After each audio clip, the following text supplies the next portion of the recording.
Title, My Unfaithful Spouse's Brazen Proclamation ***, pay attention, she declared.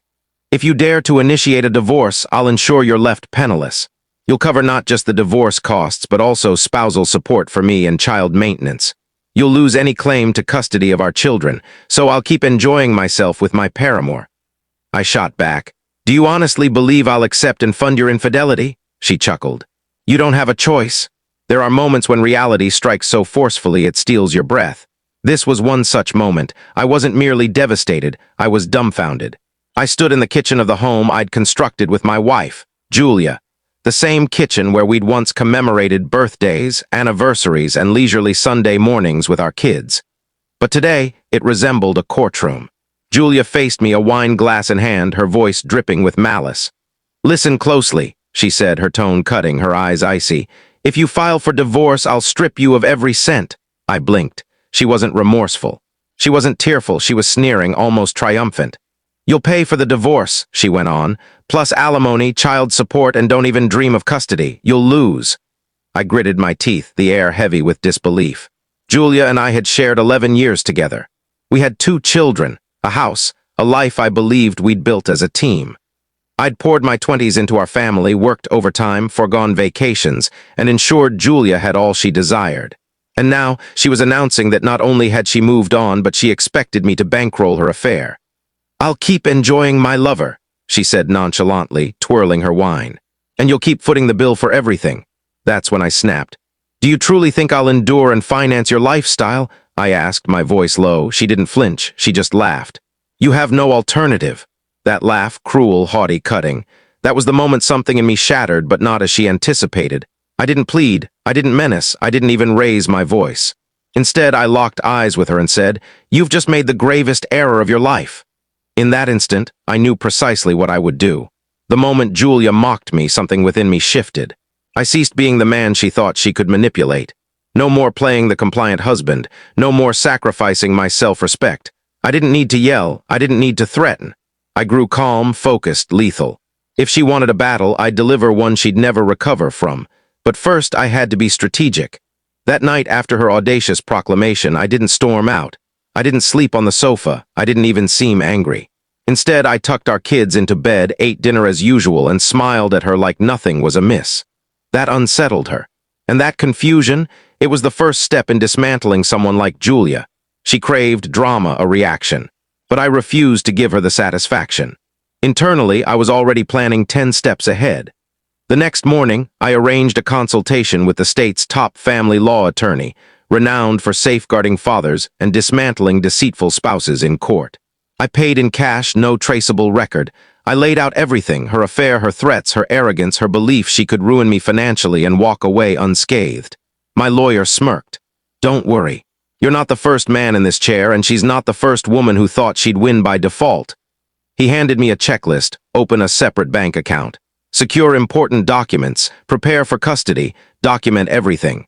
That night, while Julia scrolled through Instagram in bed, giggling at messages from her lover, I was in the study scanning pay stubs, tax returns, mortgage papers, and insurance policies. She didn't suspect a thing. That was her second misstep.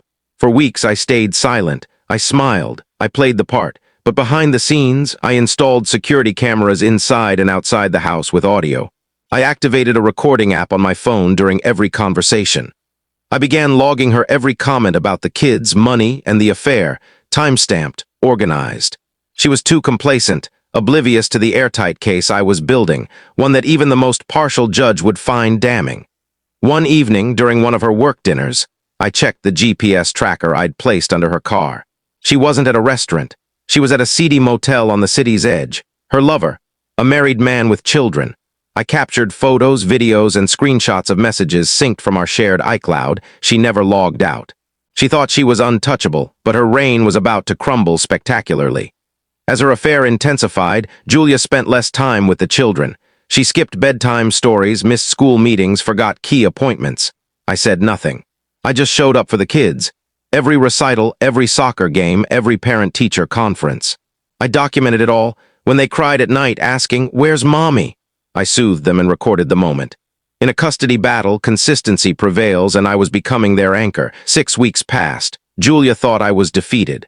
One night she smugly remarked, "You're finally acting mature about this. I guess you're accepting reality." I smiled and said, "Sure, Julia, whatever you say." She kissed my cheek and left for drinks with friends. I waved from the porch. But she didn't know the divorce papers were ready, the evidence file was complete, and her lover's wife, Vanessa, had just been informed. Hell was about to break loose. Revenge isn't noisy. It's silent, methodical, surgical. The best revenge doesn't explode in one burst. It strips away their world piece by piece until they're left with the realization they destroyed themselves. For Julia, that day arrived. The morning she was served, the sun was bright. She was sipping coffee at the dining table, scrolling her phone, carefree. Then a knock at the door changed everything. I watched from behind the curtain as she answered.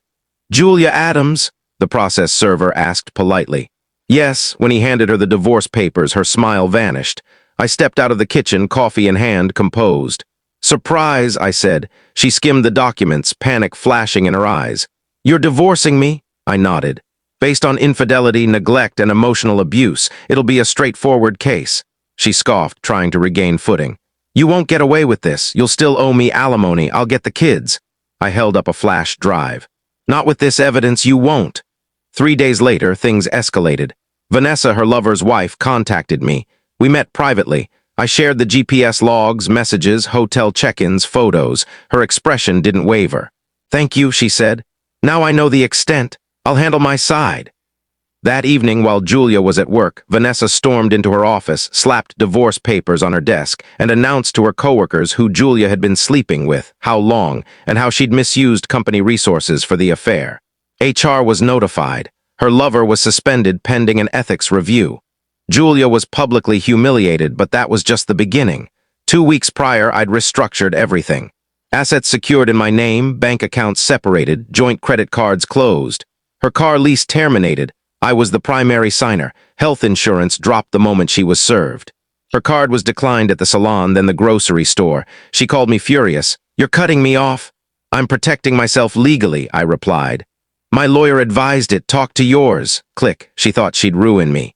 She didn't realize I'd rebuilt everything behind her back. At our first court hearing, Julia strutted in wearing designer heels, likely one of her last purchases before I froze the cards. She smirked at me, but her confidence crumbled quickly. My lawyer presented everything. Her absence from the kids' lives, testimonies from teachers and babysitters, security footage of her 2am returns 3 nights a week, messages with her lover calling me dead weight, audio of her saying, "I'm not giving up my fun to play mom all the time." She paled. Her lawyer squirmed. The judge barely asked a question before ruling primary custody to the father. Visitation pending further evaluation. Just like that, she lost her trump card. Her affair was exposed at work and in court. Her lover lost his job and faced his own divorce. Her family, appalled, her friends, vanished, her financial support, gone, her children with me where they're safe and loved. She called, sobbing, begging to talk. I didn't answer. A month later, I dropped the kids off at a supervised visitation center for her brief time with them. She looked like a shadow of her former self, exhausted, defeated, no longer smug. As I fastened my son's jacket, she whispered, "I made a mistake." I paused, met her gaze. "You made a choice," I said. "This is the result." Then I walked away. For the first time in months, I felt liberated. Rock bottom wasn't a place. It was a mirror, and Julia was finally forced to face it. No makeup, no applause, no lies to hide behind, just the truth. And it was harsh. Her lover? Gone. After Vanessa's lawyers filed for divorce and took half his assets, he crumbled. He tried reconciling with his wife, unsuccessful. He ghosted Julia soon after. She called him 5 times in one day. Blocked. Her job? HR quietly let her go, citing departmental restructuring. But everyone knew the truth. Her affair, the office drama, and Vanessa's public takedown had spread.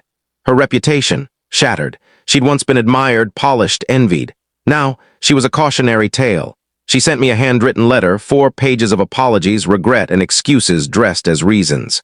She missed the kids, she said. She missed me. She asked if some part of me could try again. "You always saw the best in me," she wrote. "Maybe you still can." I folded the letter, sealed it, and mailed it back with a single note. "I did see the best in you. You ensured I never will again." A month later, I was granted full custody. She received supervised visitation twice monthly, contingent on completing parenting classes and counseling. She missed 2 sessions. The court noted it. She tried delaying the divorce ruling. Her new lawyer requested mediation. I agreed, wanting her to think she had a chance to claw something back. At the mediation table, her eyes held a flicker of hope. I stayed silent for the first 20 minutes, letting my lawyer speak. Then I leaned forward, pulling out a folder. Inside, proof of her infidelity, financial deceit, neglect of the children, and her signature relinquishing rights to the marital home months earlier.